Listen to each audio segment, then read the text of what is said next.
Bonjour à tous, le OnePlus 6 va être très bientôt officialisé. Il va arriver en France, il va déferler en France. Il y a eu un vrai succès au niveau du OnePlus 5 et du OnePlus 5T l'année dernière.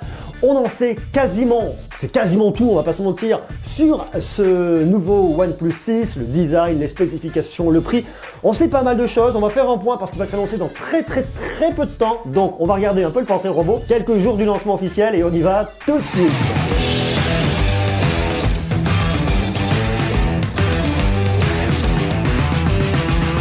Le OnePlus 6 va être présenté le 16 mai prochain à Londres à 18 h, heure locale, très précise, c'est très clair. Il y a quelques jours, OnePlus a lancé une grande campagne pour acheter des billets pour être présent à l'événement, pas très cher les billets d'ailleurs, mais en 10 heures à peine, tout a été sold out, complet.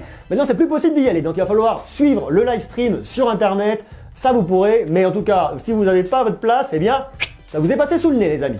Donc ne vous inquiétez pas, on reste connecté parce que nous ici on va en parler énormément. OnePlus c'est une marque qui cartonne, une marque qui est super intéressante. Le OnePlus 5 était bien, le OnePlus 5T a mis la barre encore plus haut. Avec le OnePlus 6, ça devrait être encore plus du high level. Donc vous inquiétez pas, on va en parler énormément. Ici, j'ai quelques notes sur ce que devrait être, en tout cas, ce OnePlus 6. Les spécifications techniques fuitent de plus en plus. Et en plus de ça, OnePlus s'amuse avec ça, pose des questions directement à sa base fan, à sa communauté. Ils ont posé une question à savoir, est-ce que vous voulez une encoche, vous voulez pas d'encoche? Il y a plein de gens qui ont dit non, mais ils ont dit, ok, pas de souci, on va quand même la mettre. Bon, vous aurez la possibilité de la cacher, mais on va quand même la mettre. Non pas qu'ils s'en foutent de la vie ou qu'ils s'en moquent, pour être correct, de la vie de leur communauté, mais tout simplement qu'effectivement aujourd'hui on voit que l'encoche est devenu un peu un incontournable, même sur Android. Donc ça serait vraiment dommage et vraiment risqué de s'en passer parce que comme je vous l'ai montré il n'y a pas très longtemps en prenant le Huawei P20 Lite en main, je bug, j'arrive plus à parler. Je l'ai vu en voyant ce smartphone, vous avez l'encoche, vous avez la possibilité de la cacher, vous la cachez en fait, c'est juste que la petite barre blanche s'arrête à fleur, mais au-dessus, vous avez toujours les informations qui apparaissent au niveau de votre batterie, au niveau de votre réseau, ni ça, les petites icônes, mais ça ne sert à rien de plus. Et ça devrait être exactement, ou en tout cas a priori, sensiblement la même chose sur ce OnePlus 6. Donc, vous inquiétez pas pour l'encoche, si elle vous gêne, vous pourrez la cacher. On voit en tout cas que ça va être un produit qui va être super cool, super sexy. D'ailleurs, OnePlus joue le jeu, vraiment, ils adorent teaser, c'est vraiment, ils ont une com qui est vraiment top. Ils ont réuni plusieurs membres de leur communauté, de leur base fan. Ils les ont mis devant une caméra et leur ont dit, tenez, ça c'est les prototypes, c'est les OnePlus 6, ils vont ressembler à ça, allez-y, ils ont filmé. Et ensuite au montage, bien évidemment, ils ont complètement flouté les smartphones, il était complètement impossible de les voir. On devine quand même pas mal de choses par rapport à ce que je vais vous décrire d'ici quelques instants. C'est complètement dingue. Je crois que c'est le seul fabricant qui a fait ça, qui a donné son smartphone dans la main à des clients, à des amoureux de la marque. J'imagine qu'ils ont dû signer quand même un beau contrat de non-divulgation d'informations parce que sinon, ça serait vraiment chaotique. Mais c'est complètement dingue parce que en fait, ils vous ont affiché à l'écran le OnePlus 6 quasiment un mois, peut-être voire un peu plus, avant son annonce officielle.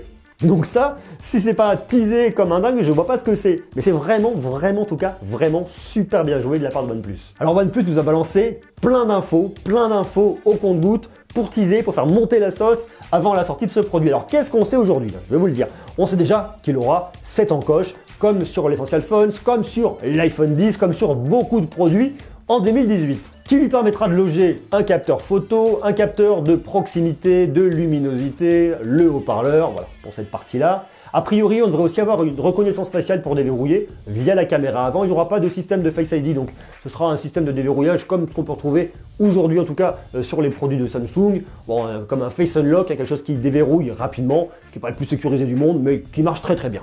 Rassurez-vous, on va quand même garder le lecteur d'empreinte digitale au dos, en dessous du double capteur photo vertical, positionné vraiment au centre de l'appareil. Vous allez déverrouiller avec votre doigt très facilement. A priori, la proximité avec l'appareil ne dérangerait pas, on ne poserait pas le doigt dessus.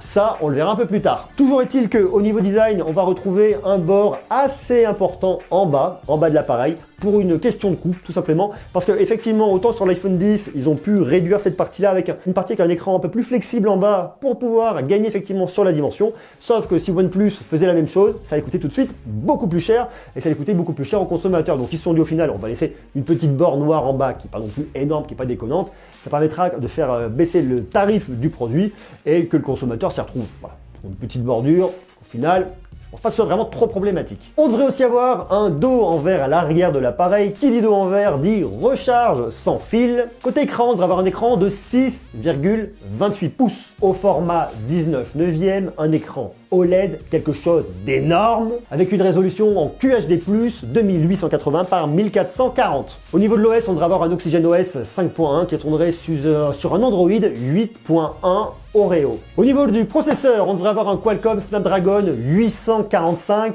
et deux versions, soit une 6 Go de RAM avec 64 Go de stockage qui devrait coûter à peu près 550 €, soit une 8 Go de RAM, 256 Go de stockage qui pourrait coûter 650 €. Donc je vous parlais du double module photo à l'arrière. On devrait avoir un double module centré exactement à la verticale avec un 16 mégapixels avec une ouverture de f1.7 et un 20 mégapixels avec une ouverture de f2.0. J'imagine un téléobjectif pour aller zoomer dans l'image, un appareil photo assez standard, probablement avec une grande ouverture pour avoir un côté un peu plus grand angle, à voir effectivement ce que ça va donner, mais dans tous les cas, ça risque de faire des photos de plutôt bonne qualité. La batterie devrait être une 3450 mAh, on devrait avoir un port jack pour tous les amoureux comme moi, des écouteurs classiques avec son bon vieux jack 3.5 qu'on va plugger directement dans son smartphone, sans passer par des câbles Lightning avec des adaptateurs ou que sais-je encore, ou encore pire, des écouteurs en Bluetooth. Enfin, je dis pire, ça marche très bien, hein, c'est juste que moi j'aime bien mon bon vieux câble à l'ancienne. Et en plus de ça, l'info a fuité, ce OnePlus 6 pourrait être disponible chez un opérateur français. Il y aurait eu effectivement des discussions, des pourparlers entre un opérateur français. Alors, on va imaginer dans les plus gros, hein, Orange, Bouygues, SFR, lequel des trois, peut-être plusieurs, peut-être aucun, auront ce produit en exclusivité chez eux, ce qui en tout cas permettra pour un constructeur chinois d'être très bien positionné directement avec des tarifs avantageux sur du renouvellement de forfait pour le toucher beaucoup moins cher initialement parce que dans tous les cas vous allez le payer, rassurez-vous, dans tous les cas vous le payez, mais en tout cas on voit vraiment que OnePlus progresse, gagne du terrain, séduit pas mal de monde et ça c'est plutôt pas mal. Alors c'est quoi l'enjeu pour OnePlus? Parce que effectivement pour nous le consommateur c'est d'avoir un produit puissant, intéressant, pas trop cher, quoique les prix augmentent quand même et ça risque de continuer. L'intérêt pour OnePlus c'est de marquer l'essai. Avec le 5 et le 5T l'année dernière, ils ont vraiment bien marché, ils ont fini de gagner des positions et des parts de marché parce que autant les produits OnePlus avant étaient déjà performants, déjà bien, mais pas hyper sexy. Avec le OnePlus 5 et surtout avec le OnePlus 5T, ils ont continué à avoir des produits hyper bankable, très jolis et qui donnent toujours plus envie, qui sont vraiment alléchants. Là, avec le OnePlus 6, ils devraient aller encore plus loin, continuer, marquer l'essai et pour le coup, s'affirmer comme étant vraiment un des constructeurs de smartphones chinois les plus forts et les plus tendances. Et d'autant plus avec l'arrivée de Xiaomi en France d'ici très peu de temps. Donc il est très clair pour OnePlus de frapper fort et de gagner des parts de marché maintenant. D'ailleurs, dites-moi ce que vous en pensez. Est-ce que vous avez déjà eu des produits de OnePlus? Est-ce que vous êtes intéressé par cette marque? Est-ce que vous auriez envie d'avoir ce OnePlus 6? Est-ce qu'en tout cas, comme je vous le décris, est-ce que vous le trouvez séduisant? Dites-moi tout en commentaire, posez-moi toutes vos questions, suggestions, avis, qu'on puisse en discuter tous ensemble. Et si vous avez d'ailleurs eu des OnePlus 5 et OnePlus 5T, dites-moi comment vous les trouvez. Est-ce que vous les trouvez super cool? Est-ce que vous avez été déçus? Si oui, pourquoi? Et sinon, dites-moi en quoi est-ce qu'ils vous séduisent encore et toujours. Voilà, vous me marquez tout ça, je vous embrasse comme d'hab, je vous invite à me laisser des jolis pouces, on reste connecté parce que vous allez voir, l'actu de la tech ne s'arrête jamais, elle ne dort jamais, ni le jour, ni la nuit. C'est épuisant, voilà, donc restez connectés, je vous embrasse, soyez sages et à très bientôt. Ciao!